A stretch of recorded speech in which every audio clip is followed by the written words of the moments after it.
Every country on earth at the moment is reforming public education. There are two reasons for it. The first of them is economic. People are trying to work out, how do we educate our children to take their place in the economies of the 21st century? How do we do that, given that we can't anticipate what the economy will look like at the end of next week, as the recent turmoil is demonstrating? How do we do that? The second, though, is cultural.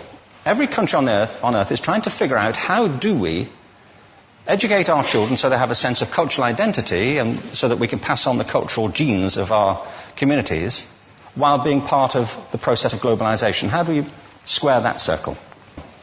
The problem is they're trying to meet the future by doing what they did in the past. And on the way, they're alienating millions of kids who don't see any purpose in going to school. When we went to school, we were kept there with a story, which was if you worked hard and did well and got a college degree, you would have a job. Our kids don't believe that. And they're right not to, by the way. You're better having a degree than not, but it's not a guarantee anymore. And particularly not if the route to it marginalizes most of the things that you think are important about yourself. Some people say we have to raise standards as if this is a breakthrough. You know, like, really, yes, we should. Why would you lower them? You know, I mean, I haven't come across an argument that persuades me of lowering them. But raising them, of course we should raise them. The problem is that the current system of education was designed and conceived and structured for a different age. It was conceived in the intellectual culture of the Enlightenment and in the economic circumstances of the Industrial Revolution. Before the middle of the 19th century, there were no systems of public education. Not really. I mean, you could get educated by Jesuits, you know, if you had the money. But public education, paid for from taxation, compulsory to everybody and free at the point of delivery, that was a revolutionary idea. And many people objected to it. They said it's not possible for many street kids, working class children, to benefit from public education. They're incapable of learning to read and write, and why are we spending time on this? So there's also built into it a whole series of assumptions about social structure and capacity.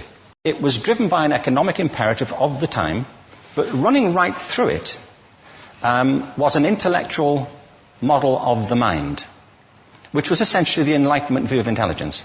That real intelligence consists in the capacity for a certain type of deductive reasoning and a knowledge of the classics originally, what we come to think of as academic ability.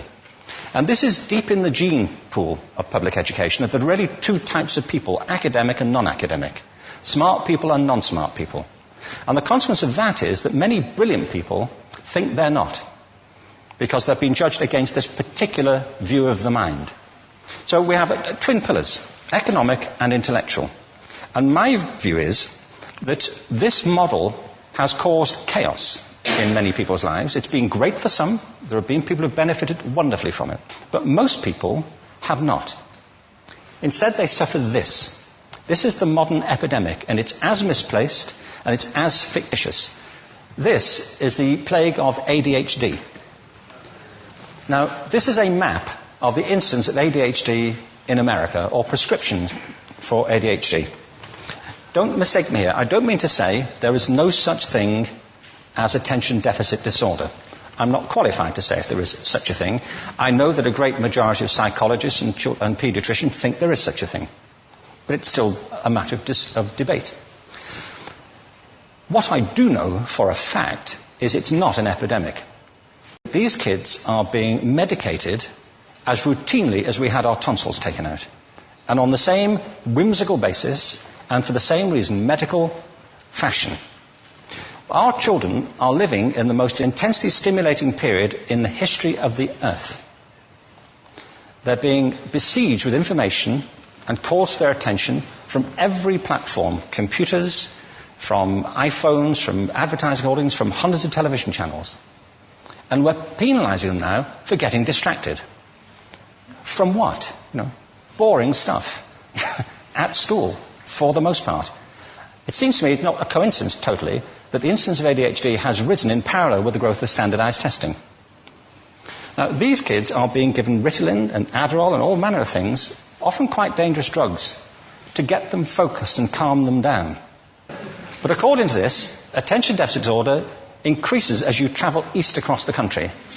People start losing interest in Oklahoma.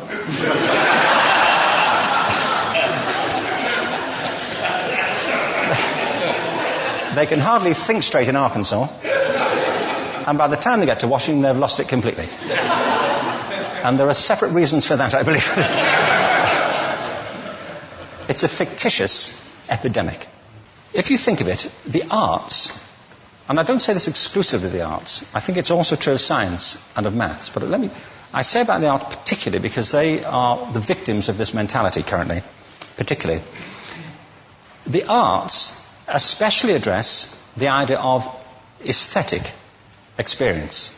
An aesthetic experience is one in which your senses are operating at their peak, when you're present in the current moment, when you're resonating with the excitement of this thing that you're experiencing, when you are fully alive. An anesthetic is when you shut your senses off and deaden yourself to what's happening. And a lot of these drugs are that. We're getting our children through education by anesthetizing them.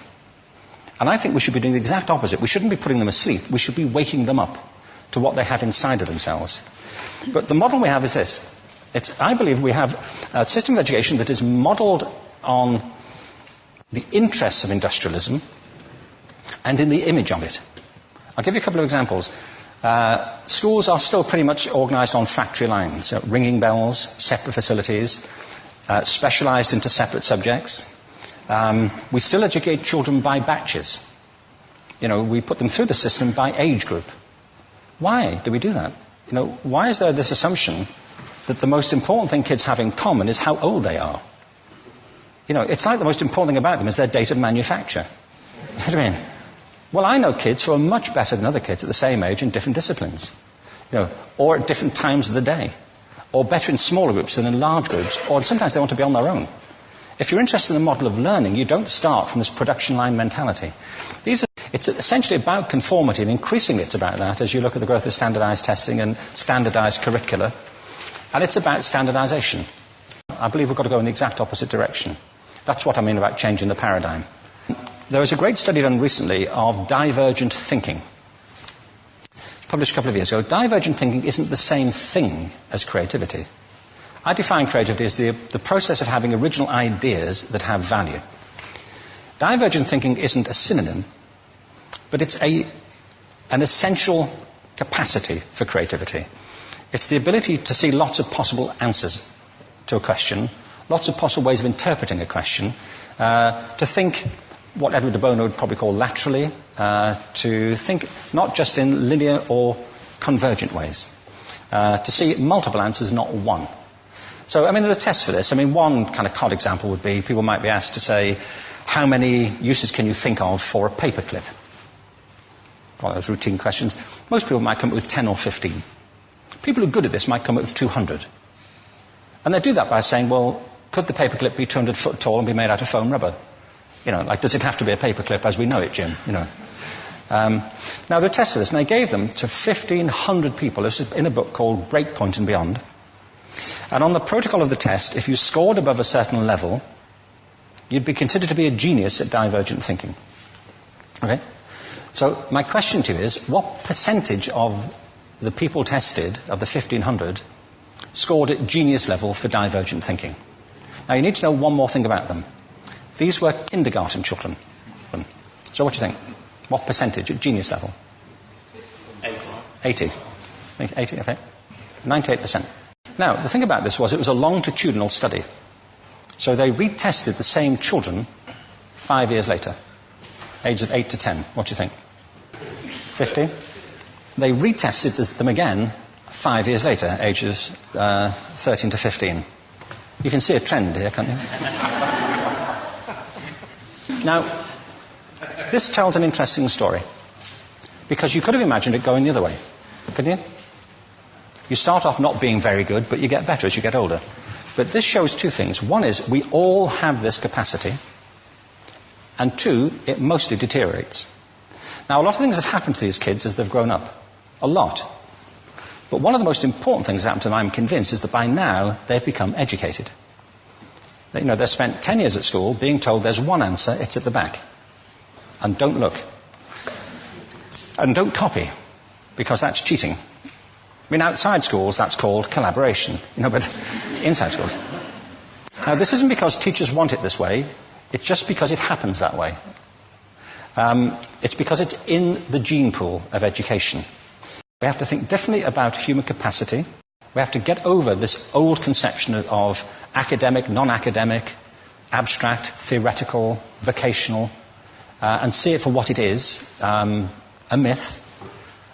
Secondly, we have to recognize that most great learning happens in groups, that collaboration is the stuff of growth. If we atomize people and separate them and judge them separately, we form a kind of disjunction between them and their natural learning environment. And thirdly, it's crucially about the culture of our institutions, the habits of the institution and the habitats that they occupy.